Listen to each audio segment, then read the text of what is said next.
नमस्कार, जय हिंद, जय भारत, जय छत्तीसगढ़। सीजी भास्कर की इस रिपोर्ट को आखिरी तक देखिएगा, क्योंकि छत्तीसगढ़ में जो है सियासत अलग ही चल रही है, माहौल अलग ही गर्म चल रहा है। और छत्तीसगढ़ की राजनीति की बात जब देश में कोई भी करता होगा तो एक ही सवाल पर आगे अटक जाता होगा कि मंत्रिमंडल में विस्तार कब होगा, कब जो बचे हुए पद हैं मंत्रियों को मिलने वाले हैं, विधायक को मिलने वाले हैं। और इसके साथ ही बहुत से सवाल ऐसे लगातार उठ रहे हैं कि अगर किसी को जिम्मेदारी दी जाएगी तो हो सकता है किसी से जिम्मेदारी ली जा सकती है। इसके ऊपर लगातार जो है छत्तीसगढ़ की राजनीति में चर्चा चल रहा है। और इसके साथ साथ जो है कुछ महीने पहले आपने सीजी भास्कर की एक रिपोर्ट देखी होगी, हमारे चीफ एडिटर साहब हमारे साथ में जितेंद्र शर्मा सर की एक रिपोर्ट देखी होगी। इन्होंने स्पष्ट कह दिया था कि मॉनसून के विधानसभा सत्र के पहले तक के कोई मंत्रिमंडल का विस्तार नहीं होने वाला है, और अभी तक हुआ भी नहीं है।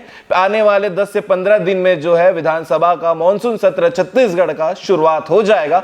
और जो है नई खबर, एक ब्रेकिंग आपके बीच में आज हम देने वाले हैं, जिसे सुनने के बाद हो सकता है इंतजार और लंबा हो जाए। तो इसलिए मैंने शुरुआत में कहा था इस वीडियो को आखिरी तक जरूर देखिएगा। चीफ इन एडिटर सीजी भास्कर के हमारे साथ में है जितेंद्र शर्मा सर। सर नमस्कार, आपका स्वागत है आप ही के चैनल में। और जो आपने कहा था वो अभी तक हुआ है। आपने भास्कर के सीजी भास्कर की रिपोर्ट में कह दिया था कि मॉनसून सत्र के पहले तक के भैया कोई मंत्रिमंडल का विस्तार नहीं हो रहा है, अभी तक नहीं हुआ है। मेरा आपसे पहला सवाल यही है, अब कब होगा सर? खुशवंत, मेरे को अच्छे से याद है, अप्रैल का महीना था और तारीख थी 9 जी। 10 तारीख को मंत्रिमंडल के विस्तार की बात लगभग तय मानी जा रही थी। और तमाम मीडिया और राजनीति के क्षेत्र में और जितने भी नौकरशाह हैं सभी ये मान चले थे कि 10 तारीख को सुबह 11 बजे राजभवन में, छत्तीसगढ़ के राजभवन में मंत्रिमंडल की मंत्रिमंडल का पुनर्गठन होना है और नए मंत्री शपथ लेंगे। उसके ठीक एक दिन पहले मतलब 9 तारीख को हमने सीजी भास्कर में ये कहा था कि मंत्रिमंडल का पुनर्गठन फिलहाल नहीं होगा और मानसून सत्र के पहले मंत्रिमंडल का पुनर्गठन संभावित है। जी सर, ये हमने तब कहा था और हुआ भी ऐसा ही। अभी अब शायद 14 जुलाई से मानसून सत्र फिर से शुरू होने वाला है। तो हमारे बीच में फिर चर्चा हुई कि सर आपने कहा था कि मानसून सत्र के पहले मंत्रिमंडल का पुनर्गठन होना है, तो अब कब हो रहा है? तारीख तो अब बतानी पड़ेगी जनता को। इसलिए फिर से हम बैठे हैं और इस बार जो हमारा अंदाज है या हमारे सोर्सेस से जो जानकारी हमें मिल रही है उसके अनुसार मानसून सत्र के पहले मंत्रिमंडल का विस्तार नहीं हो रहा है। अभी तो नहीं हो रहा है। अभी नहीं हो रहा है। यही तो सवाल है सर कि अब कब होगा? बिल्कुल, अब आपकी जिज्ञासा निश्चित रूप से बढ़ेगी ही। जी बिल्कुल, कि अब मंत्रिमंडल का विस्तार कब होगा। तो आपको बता दें कि मानसून सत्र के बाद भारतीय जनता पार्टी के जो राष्ट्रीय अध्यक्ष हैं उनके चुनाव की प्रक्रिया शुरू हो जाएगी। और इस प्रक्रिया में करीब करीब 2 महीने तो लग ही जाएंगे, 2 से 2.5-3 महीने भी। तो उम्मीद की जा रही है कि करीब 3 महीने बाद भाजपा के राष्ट्रीय अध्यक्ष नए आ जाएंगे और उसके बाद फिर मंत्रिमंडल का पुनर्गठन होगा, क्योंकि जो पार्टी है वो राष्ट्रीय अध्यक्ष के चुनाव में लग जाएगी। और दूसरी बड़ी बात ये भी है कि इस दौरान अभी जैसे 1.5 साल हुए हैं छत्तीसगढ़ में मंत्रिमंडल को, नए मंत्रिमंडल को, तो ये अवधि करीब करीब 2 साल के करीब पहुंच जाएगी। और जो 3 जो नए मंत्री आने हैं तो उनकी नियुक्तियां तो होंगी ही। संभव ये भी है कि जो वर्तमान मंत्रिमंडल में मंत्री हैं उनमें से कुछ चेहरों को बदला भी जाए। बिल्कुल सर, क्योंकि लगभग 2 साल हो जाते हैं तो एक सरकार के पास डेटा एनालिसिस भी आ जाता है, किन मंत्रियों ने कितना काम किया होगा, किन के काम कितने पेंडिंग चल रहे हैं। तो एक बोल सकते हैं कि डेटा रिपोर्ट आ जाती है एक मंत्री की। बिल्कुल खुशवंत, जैसा कि आप जानते ही हैं, आप भी बहुत सीनियर जर्नलिस्ट हैं और हमारी जो जनता है वो तो एक एक चीज़ों का हिसाब रखती है और कहते हैं ना कि पब्लिक सब जानती है। तो पब्लिक को ये पता है कि कौन सा मंत्री कैसा परफॉर्म कर रहा है और दूसरी बड़ी बात यह है कि भारतीय जनता पार्टी जो है वो संगठन बेस्ड पार्टी है।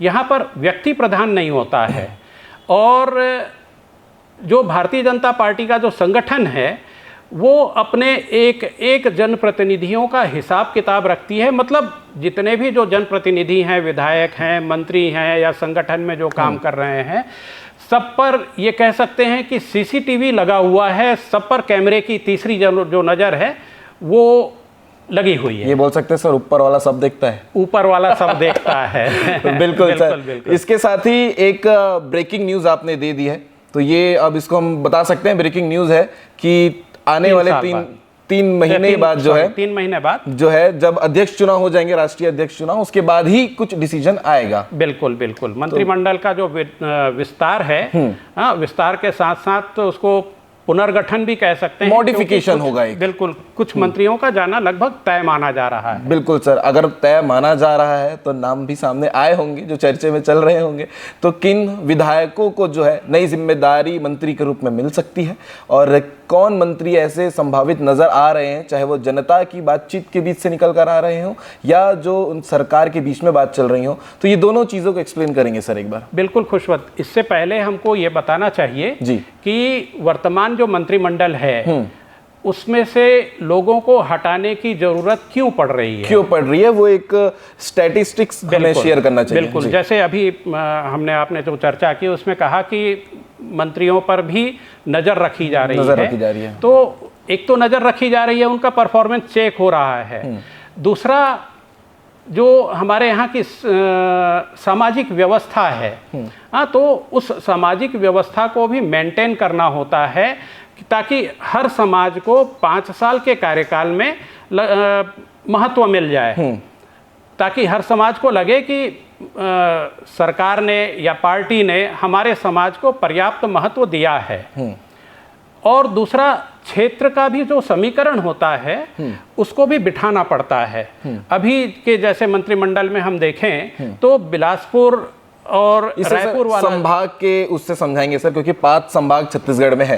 बिल्कुल, 5 संभाग है। तो उसमें से यदि हम इसको 2 भाग में बांट दें छत्तीसगढ़ को, जिसमें एक में सरगुजा और बिलासपुर को रखें और एक में अपन रख लें रायपुर, दुर्ग और बस्तर संभाग को, तो बस बिलासपुर और सरगुजा संभाग का जो पड़लरा है वो अभी थोड़ा झुका हुआ लग रहा है बनिस्बत इन 3 संभागों के।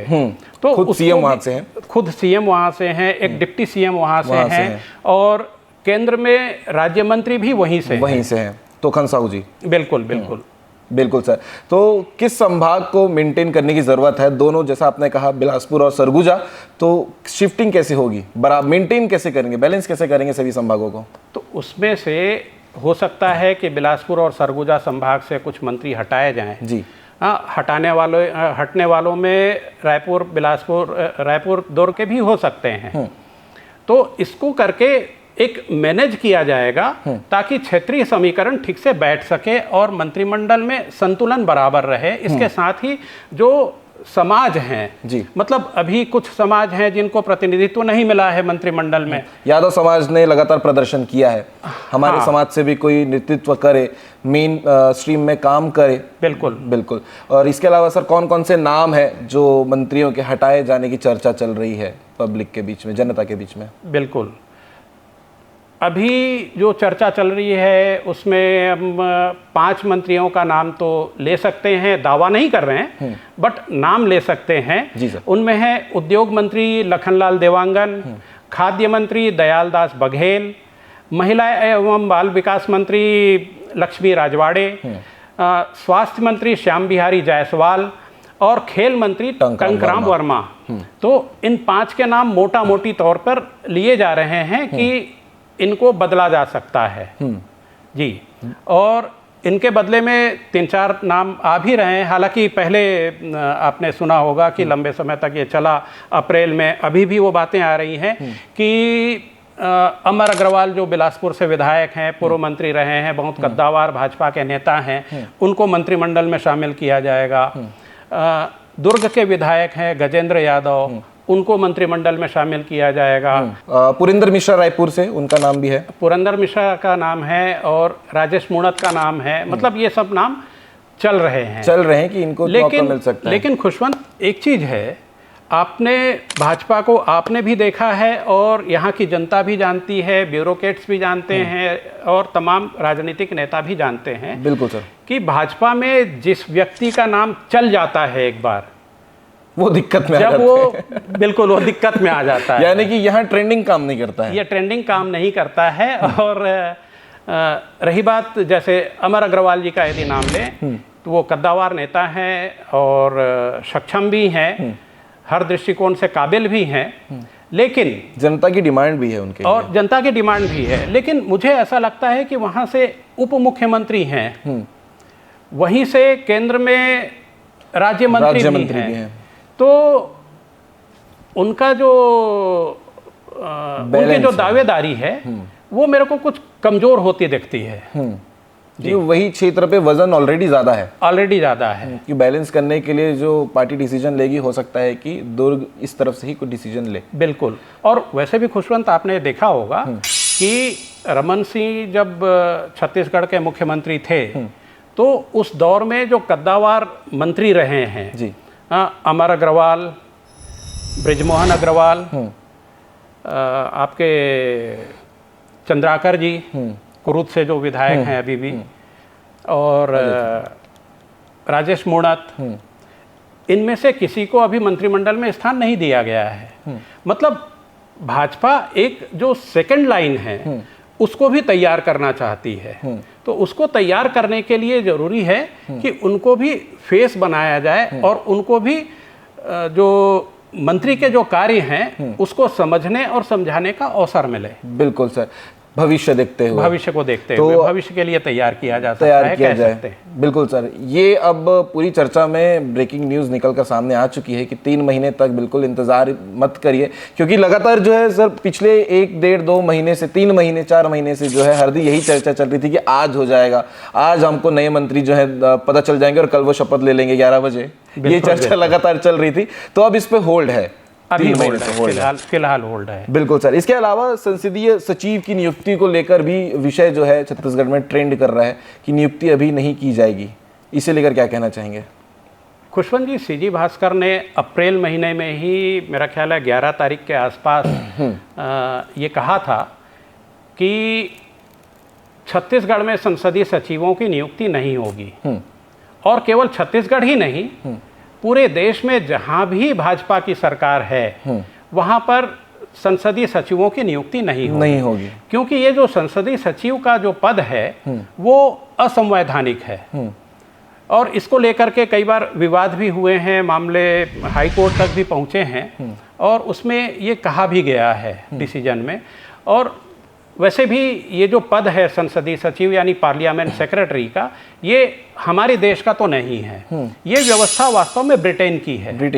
बिल्कुल, वो फॉर्मेट वहाँ का है। फॉर्मेट वहाँ का है क्योंकि वहाँ पर 2 सदन होते हैं और दोनों सदनों में जो वहाँ के जो जनप्रतिनिधि हैं चुने हुए, वो उनको जाने का अधिकार नहीं होता है। तो वो एक सदन में जाते हैं तो दूसरे सदन में जो संसदीय सचिव जो होते हैं, जो उनके बिहाफ में काम कर रहे होते हैं, वो दूसरे सदन में जाते हैं और मंत्री को रिपोर्ट करते हैं। तो इसी तरीके से भारत में भी ये व्यवस्था बनाई गई। हालांकि भारत में जो केंद्र की सरकार है वहाँ पर 2 सदन हैं, लेकिन हमारे यहाँ अच्छी बात यह है कि यहाँ के जो मंत्री हैं वो दोनों सदनों में जा सकते हैं, तो वहाँ पर भी उनकी आवश्यकता नहीं है। और विधान सभा मतलब प्रदेशों में की जो व्यवस्था है वहाँ पर तो एक ही सदन है, तो उसकी जरूरत वैसे भी नहीं है। तो अब ये नहीं की जाएगी। तो ये क्लियर है कि संसदीय सचिवों की नियुक्ति तो नहीं होगी। एक बात और है, अब जैसे संसदीय सचिवों की नियुक्ति करके पार्टियां अपने बहुत सारे विधायकों को मैनेज कर लिया करती थी, लेकिन अब ये बड़ा सवाल आ रहा है कि पार्टियां उन विधायकों को मैनेज कैसे करें, कहां पर करें। तो एक तो बात अभी हमारी जो हुई कि कुछ मंत्रियों को हटा करके कुछ नए मंत्री के जो पद जो खाली हैं, जैसे 3 मंत्री के 15% के हिसाब से अब जो 3 मंत्री और नए आने हैं, तो उसमें कुछ मैनेज हो जाएंगे। फिर भारतीय जनता पार्टी का जो संगठन है, प्रदेश संगठन, उसका भी पुनर्गठन अभी नहीं हुआ है। और ये पुनर्गठन भी होना है राष्ट्रीय अध्यक्ष के चुनाव के बाद में। तो जो लोग जो काबिल हैं, जो संगठन के उसमें जो आ रहे हैं कि ये अच्छे कार्यकर्ता हैं, अच्छे जनप्रतिनिधि हैं, या अच्छे इस समाज को हमको उपकृत करना है, इस समाज को साथ में लेके चलना है, वहाँ से कोई हमारा जनप्रतिनिधि मंत्रिमंडल में नहीं है, तो उनको संगठन में कोई बड़ी जिम्मेदारी दी जाएगी और उनको अच्छे लेवल पे लाया जाएगा। मतलब कुछ विधायकों को वहाँ भी मैनेज किया जाएगा। यानी कि उनको जो है उनकी जो जनता के लिए प्रेम, जनता का जो प्रेम है तो व्यर्थ नहीं होने देंगे, वो व्यर्थ नहीं होने देंगे। उनको भी कहीं ना कहीं जिम्मेदारी मिल जाएगी प्रदेश में। बिल्कुल सर। इसके अलावा कुछ छूट रहा है सर, जो मंत्रिमंडल के विस्तार को लेकर हमने चर्चा की है, संसदीय सचिव की नियुक्ति को लेकर की है, और हो सकता है कुछ विधायकों को स्पेशल जिम्मेदारी मिल जाए, उसको लेकर की है, सारी चीजें आज के लिए क्लियर है? बिल्कुल बिल्कुल सर। तो एक बार जो दर्शक आपको सुनना पसंद करते हैं उन्हें बता दीजिएगा कि 3 महीने तक तो आराम है, अभी सोचना नहीं है कि कब होगा मंत्रिमंडल का विस्तार। नहीं, वैसे भी खुशवंत जो हमारे दर्शक हैं जी, वो जब चाहे हमसे सवाल कर सकते हैं और हम कोशिश करेंगे कि आपके सवालों का जवाब दें। कमेंट के माध्यम से ओपन है, सारी बिल्कुल ओपन है, ओपन प्लेटफॉर्म में सीजी भास्कर है जी, और हम आपके सवालों का जरूर जवाब देंगे। बिल्कुल। तो मैं, जैसा कि खुशवंत ने अभी कहा, आपको ये मतलब बहुत ही ज़्यादा जिम्मेदारी के साथ फिर ये बात कह रहा हूँ कि मंत्रिमंडल का विस्तार फिलहाल नहीं हो रहा है, और ये जो विस्तार है वो 3 महीने बाद ही हो पाएगा, और मंत्रिमंडल के विस्तार के साथ साथ कुछ चेहरे बदले भी जाएंगे। और दूसरी बड़ी बात कि संसदीय सचिवों की नियुक्ति नहीं होगी। स्पष्ट है। मतलब आप जो छत्तीसगढ़ की जनता हैं और छत्तीसगढ़ को प्यार करने वाले, छत्तीसगढ़ के बाहर भी जो आप रहने वाले हैं, या यहाँ की राजनीति में, यहाँ की संस्कृति में और तमाम चीज़ों में जो आप रुचि रखते हैं, उनके लिए ये खबर निश्चित रूप से महत्वपूर्ण है, और आपको इंतज़ार करना पड़ेगा नए अपडेट का। क्या बात है। तो सर ने पूरी डिटेल जानकारी आप लोगों को बता दी है, जिसका लगातार इंतजार रहता है, और हर दिन जिस चीज का माहौल बना हो तो सीजी भास्कर की जिम्मेदारी है कि आप लोगों तक कंफर्म डिटेल पहुंचाने की। तो ये पूरे वीडियो को लेकर, ये पूरे विश्लेषण को लेकर आप क्या कहना चाहेंगे, कमेंट करके जरूर बताइएगा, क्योंकि ऐसे लगातार अपडेट आपको सीजी भास्कर के चैनल में देखने को मिलते रहते हैं। इस ब्रेकिंग न्यूज को लेकर भी जो बोलना चाहेंगे कमेंट करके जरूर बताइएगा। जय हिंद, जय भारत, जय छत्तीसगढ़। जय छत्तीसगढ़।